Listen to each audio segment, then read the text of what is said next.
let's take a more general overview of the free agency period, because as a general manager, you got to have your finger in every single pie that is part of the organization. So you just got back from the combine. Now we're firing up free agency. What is your schedule like at this point? Are you leaving the draft stuff to the college directors? What are you doing?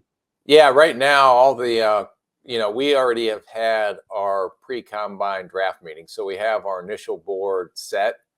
The analytics people and everybody's inputting all the data. All the test numbers are coming in, the psychological tests, the intelligence tests, you're going to get your medical scores.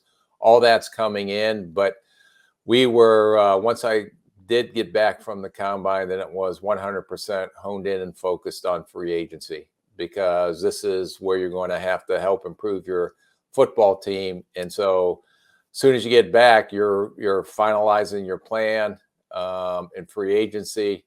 Now you're sitting up, and I remember staying there till 12, 1 o'clock in the morning trying to work out deals to get these guys to potentially come to your place first, because it was always a scramble. If there were two guys and you were probably going to get the line from the agent, well, he's going to go to team A first, and I promise he's not going to sign a deal. He'll come to team B, and then we'll make a decision after that. So, yeah, and then it becomes a recruiting process, because free agency, they get to select, not like the draft where you get to select the player. So you're pulling out all the bells and whistles once they're allowed to start coming in. We're seeing a lot of deals in place right now. I'm sure those are pending physical when they come in and get their physical. But you're putting them up. We always put them up in a suite downtown, did a tour of the facility, of the stadium, just like college kids getting recruited, hanging their jersey up with their number on it in the locker room, big sign, welcome to Minnesota, when they go through the stadium. So there were a lot of recruiting dinners that you're taking these guys out, spending a lot of time with them over the next couple of weeks, trying to get free agency. Plus, you're getting ready to start and make the tour on the pro days as well. So there were a lot of times I'd be out of the pro day, and our people would say, hey, we got so-and-so coming in for a free agent visit. So you jump back on a plane, get back there for a free agent visit, then jump back out and start hitting pro days. So, but pretty much all the work is done. The plan is in place. The negotiating contracts are the biggest thing going on right now. And hopefully if you agree to a deal, which still can't be signed till the league year officially kicks off, then you're ready to go. But it's going back and forth between college and free agency. A lot of times there was, I believe, right before free agency is when we made the Diggs trade as well, and that came together pretty quickly. So there's a lot of trade talks going on right now. We're seeing a lot of trades happen, but those trade talks started more than likely when all the teams and the general managers were together at the combine. Right. And you talked about the recruiting process, which a lot of fans probably don't think about. And I don't know if it's in The Athletic or some other publication, not CBS, that they ranked all the facilities, and the Vikings were near the top. So I'm sure that's a huge selling point, where there's some older facilities around the league that aren't quite as up to date. And the fact that the Vikings are where they are, not in just terms of the new stadium, but apparently the facilities as well are top notch. I wanted to ask you one more thing, though. Are you trying to sign the Vikings players that you want ahead of free agency, or do you wait to see, willing to take a chance just to see what the market is so you don't overpay? Well, if you can't get to an agreement with the agent, a lot of times it's not about not wanting the player back, but maybe they do have to go out on the free agent market to see what their true value is. And, we would make sure that, we stayed in the game. We were continually talking to the representative. I remember guys that we had in from other teams, and that team, let them go out to the market, and they were on a visit with us, yet people are blowing their phone up while we're sitting there trying to have dinner.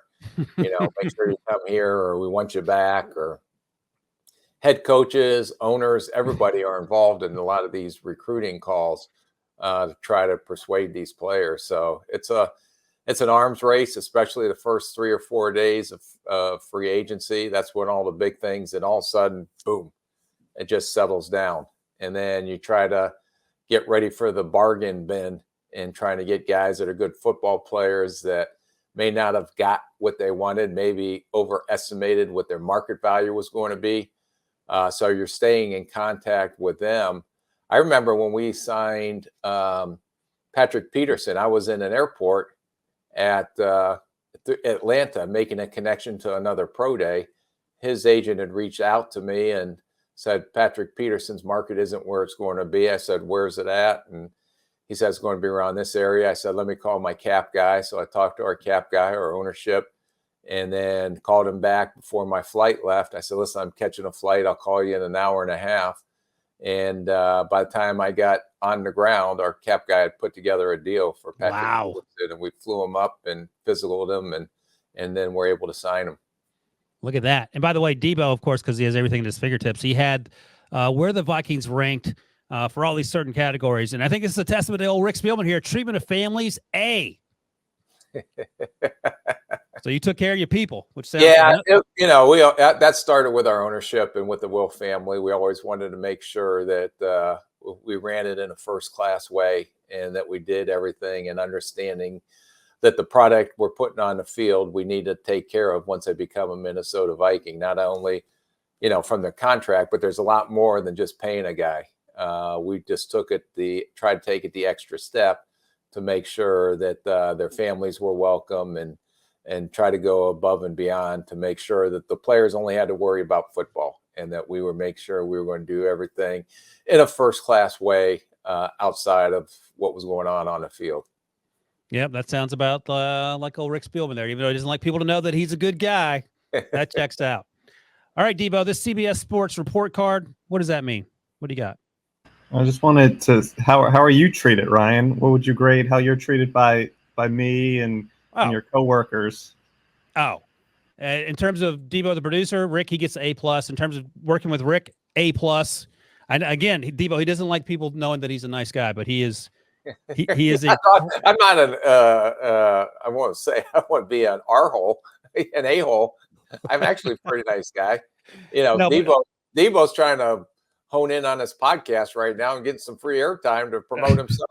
See, there it is. There's the Rick that I know and love. The sarcastic Rick is now coming out. There's the sarcastic Rick. No, A+ all around, no doubt about it.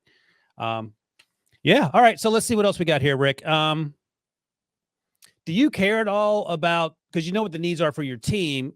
You don't care what the draft board looks like at this point of the year because you're trying to fill. Yeah, I do. Yeah, I sure do. I'm not going to go try to fill my team needs. Okay. I don't know where the strengths of the draft are, and that's why we set the initial board.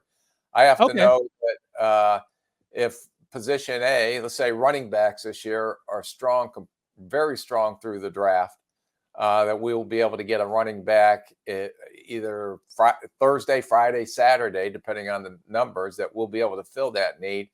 I will not be very aggressive coming right out of the gates trying to go get a running back in free agency. Now you'll let the dust settle till the end of the month, next 2 or 3 weeks. And if there's still guys out there, all of a sudden they're looking to try to get hooked on. And then it's you get to pick and choose. Gotcha. Okay. Well, that's why I'm not a general manager. That's why you are. You do have to pay attention to where the depth lies in the draft before you start spending money in free agency. That checks out.